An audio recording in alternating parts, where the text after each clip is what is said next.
Yozgi tun edi. Derazadan kirib kelayotgan shabada pardalarni ohangrabodek tebratardi. Shahar tinch, ammo yuragimda bo'ron. Men birinchi marta hayotimda bunday og'ir ichki kurashni boshdan kechirar edim. O'zimni tanimasdim. Men kimman? Nega yuragimda shuncha chigallik? Men faqat baxt istagan edim. Hammasi 2 oy avval boshlangan.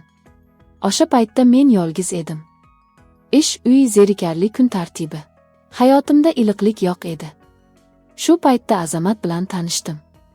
U xushmuomala, oqil, salobatli yigit edi.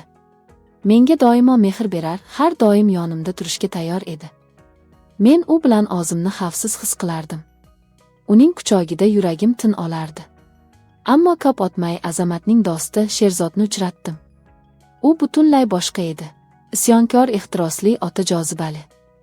Uning nigohi yuragimning eng nozik joyiga tegdi. U bilan gaplashganimda vaqt to'xtab qolgandek tuyular, yuragim qattiq urardi. Azamatga nisbatan sadoqatimni unutdim. Bu faqat his-tuyg'ular edi. Ha, aynan his-tuyg'ular. Ular ikkalasi ham meni sevardi. Men ikkisini ham sevib qolgan edim. Bu sevgi emasdi, bu bir nechta hislarning birlashmasi edi. Mehr, ishtiyoq, xavf, xohish va ehtimol adashish. Bir kuni bu 2 olov o'rtasida yonishga qaror qildim. Bu oqshomni hech qachon unutolmayman. Ular ikkalasi ham yonimda edi. Har biri menga ozcha mehr, ozcha hissiyot berar edi. Ammo bu rohat emas edi. Bu azob edi. Ruhimda yuzlab savollar aylanardi. Men noto'g'ri yo'ldamanmi? Axloqan yiqildimmi?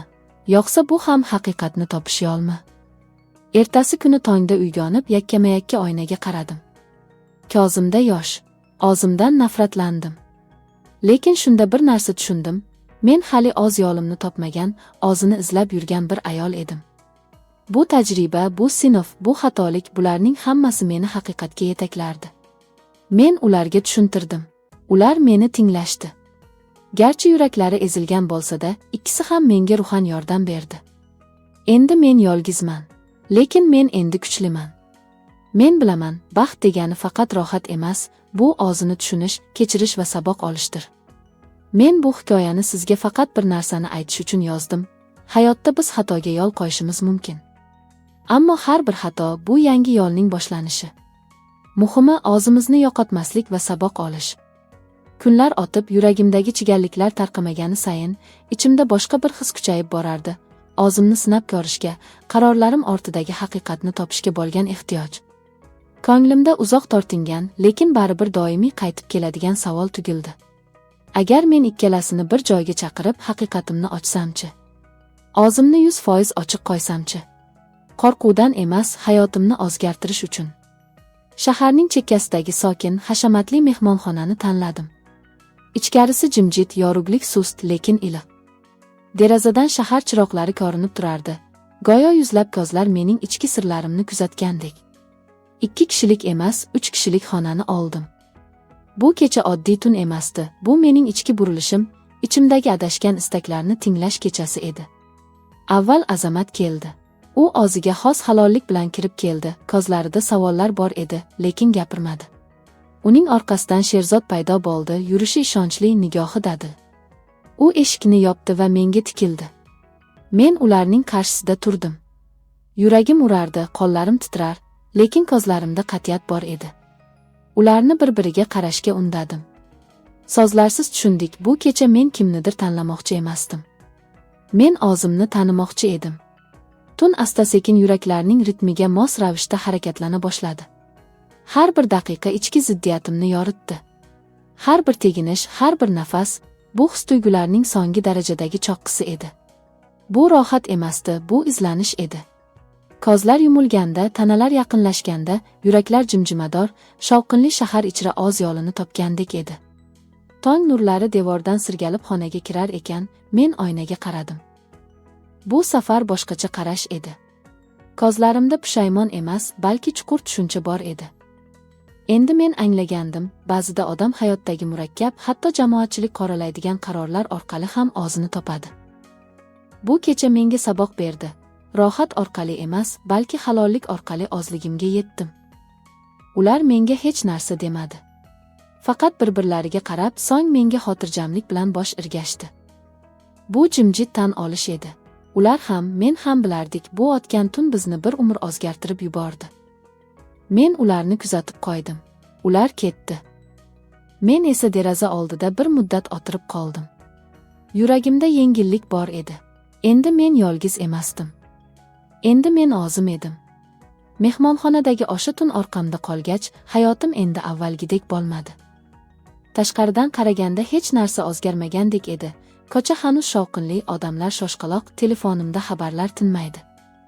Ammo ichimda butun dunyo ag'darilgan edi. U tun menga shunchalik ko'p narsa o'rgatdiki, yurak necha bo'lakka bo'linmasin, baribir o'zi uchun bitta haqiqatni izlaydi. Ikki erkak bilan birga o'tkazganim nafaqat jismoniy, balki ruhiy burilish edi. Qorong'ulikdagi o'sha daqiqalarda men o'z his-tuyg'ularimni, orzularimni, istaklarimni ilk bor to'liq qabul qildim. Uyalmasdan, o'zimdan bezmay, o'zimni tan oldim. Lekin bu erkinlik uzoqqa cho'zilmadi. Azamat mendan uzoqlasha boshladi. U menga ohangsiz, sovuqqon bo'lib qoldi. Gapirmasa-da ko'zlarida kechirim bor, ammo davom yo'q degan nigoh bor edi. U yuragining bir bo'lagini mendan olib chiqib ketdi. Sherzod esa, u garchi dadil va ehtirosli bo'lsa-da, bu hayotning faqat o'yin ekanligini tushunar edi. U ortiq yuragimni sinamasdi, lekin qaytmasdi ham. Shunchaki ketdi, xolos. Men yana yolg'iz qoldim. Ammo bu safar bu yolg'izlik jazo emasdi. Bu ozligim bilan yolg'iz qolish, o'zimni eshitish uchun kerakli sukunat edi. Birinchi kunlar qiynaldim, yig'ladim, o'zimni aybladim. Lekin vaqt o'tgan sari qalbim yumshab, ko'nglimda yangi ildizlar unib chiqdi. O'z qadrim, o'z yuragim, o'z hayotim degan ildizlar. Bir kuni tongda uyg'onib, oynaga yana bir bor tikildim. Endi qarshimda boshqa ayol turardi. U oldingiday qo'rquvli, ishonchsiz emasdi. Ko'zlarida yosh emas, balki nur bor edi. O'sha kundan boshlab hayotimni o'zgartira boshladim. Yangi ish boshladim. Psixologik blog ochdim. Ayollar bilan suhbatlar o'tkazdim.